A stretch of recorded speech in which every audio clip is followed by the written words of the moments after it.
Hello मेरे प्यारे प्यारे बच्चों, आज की इस वीडियो में हम सेंट्रल बैंक ऑफ इंडिया के बारे में कुछ बातें जानेंगे। बैंक कितनी तरह के होते हैं? बैंक जो होते हैं बच्चों वो दो तरह के होते हैं। पहला बैंक तो जहां हम लोग जाते हैं, जो हमारे आसपास हमारी सोसाइटी में हमें नज़र आता है। इस तरह के बैंक को हम कॉमर्शियल बैंक कहते हैं, जहां हम अपने पैसों को जमा करते हैं और वहां से हम लोन लेते हैं।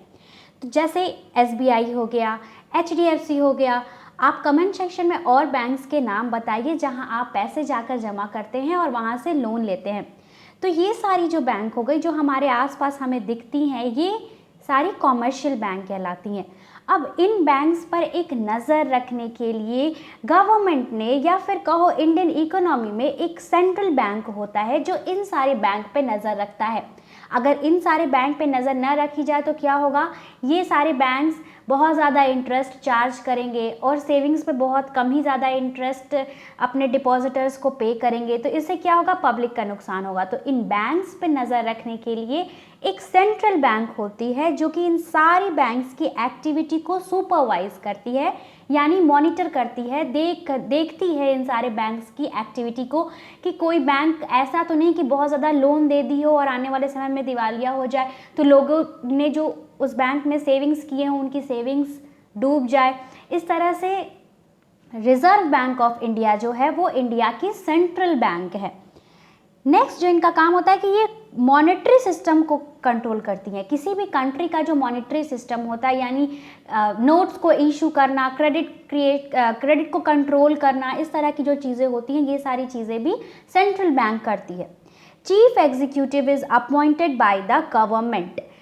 हमारी सेंट्रल बैंक का जो चीफ एग्जीक्यूटिव होता है, जो प्रेजेंट में शक्तिकांत दास हैं, ये कौन अपॉइंट करता है? हमारी गवर्नमेंट अपॉइंट करती है। जो भी गवर्नमेंट रूल में होती है उस वक्त वो सेंट्रल बैंक के चीफ एग्जीक्यूटिव को अपॉइंट करती है।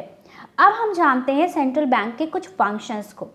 सबसे पहला जो फंक्शन है वो है इसका इशू पेपर नोट्स, यानी पेपर नोट्स जितने भी हम अपने आसपास देखते हैं, 10 रुपीज़ के, 20 रुपीज़ के, 500 के, 2000 के, जितने भी रुपीज़ हम अपने आसपास देख रहे हैं, ये कौन छापता है? इनका छापने का काम कौन करता है? सेंट्रल बैंक करती है, यानी रिजर्व बैंक ऑफ इंडिया। सिर्फ 1 रुपी नोट को, आपको पता है 1 रुपी नोट कौन पब्लिश करता है या कौन इशू करता है? कमेंट सेक्शन में कमेंट करिए कि 1 रुपी नोट किसके द्वारा इशू किया जाता है। दूसरा जो है वो है बैंकर टू गवर्नमेंट, यानी ये गवर्नमेंट का बैंकर्स होती है, यानी गवर्नमेंट के पैसे को डिपॉजिट करता है अपने पास, फिर गवर्नमेंट को लोन भी देता है ज़रूरत पड़ने पे, गवर्नमेंट को सलाह भी देता है कि कहाँ इन्वेस्ट करना चाहिए, कहाँ नहीं करना चाहिए। तो इस तरह की चीज़ें जो है, ये सारी काम भी कौन करता है? सेंट्रल बैंक, यानी रिजर्व बैंक ऑफ इंडिया। तीसरी जो चीज़ है वो है banker to bank. Banker to bank यानी सारे बैंक को ये सुपरवाइज करता है, उनको मॉनिटर करता है, उन्हें हर एक बैंक जो होते हैं उनको क्या इंटरेस्ट चार्ज करना है, क्या इंटरेस्ट देना है, ये सब कौन डिसाइड करता है? RBI, यानी रिजर्व बैंक। लास्ट जो इसकी फंक्शन है वो ये है क्रेडिट कंट्रोल। ये जो हमारा सेंट्रल बैंक है ये क्रेडिट कंट्रोल का काम करता है। किस तरह से क्रेडिट कंट्रोल करता है?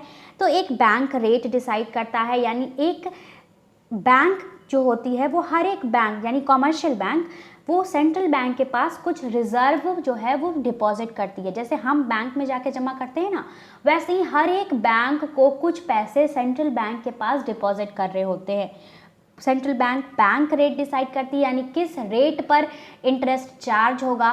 साथ ही साथ रेपो रेट डिसाइड करती है, यानी किस इंटरेस्ट रेट पर कॉमर्शियल बैंक को सेंट्रल बैंक के पास अपने डिपॉजिट्स को रखने हैं, और कैश रिजर्व रेशियो, इस तरह के जितने भी पॉइंट्स हैं, ये सारे काम भी कौन करता है? सेंट्रल बैंक डिसाइड करती है। अगर आपको इन सारी चीज़ के बारे में डिटेल्स में जानना है तो मुझे कमेंट करके बताइए, मैं इन सब पे भी एक अलग से वीडियो बना दूँगी। तो इस तरह से इस वीडियो में मैंने आपको बैंक के बारे में एक इंट्रोडक्शन दिया। बहुत ज़्यादा नहीं था इस वीडियो में। अगर आप और ज़्यादा जानना चाहते हैं, किसी और स्पेसिफिक चीज़ को जानना चाहते हैं, कोई भी टॉपिक अगर इकोनॉमिक्स से या फिर कॉमर्स से, बिजनेस स्टडीज़ से रिलेटेड, तो आप कमेंट करके बताइए।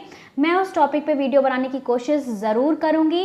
वीडियो अगर पसंद आई हो तो लाइक करिए, हमसे जुड़े रहने के लिए चैनल को सब्सक्राइब करिए। प्लेलिस्ट में जाकर के देखिए, आपके लिए मैंने इकोनॉमिक्स की माइक्रो इकोनॉमिक्स, मैक्रो इकोनॉमिक्स और साथ ही साथ बिजनेस स्टडीज़ की भी प्लेलिस्ट बनाई है। उसमें बहुत सारी वीडियोस में भी आपको हेल्पफुल हो।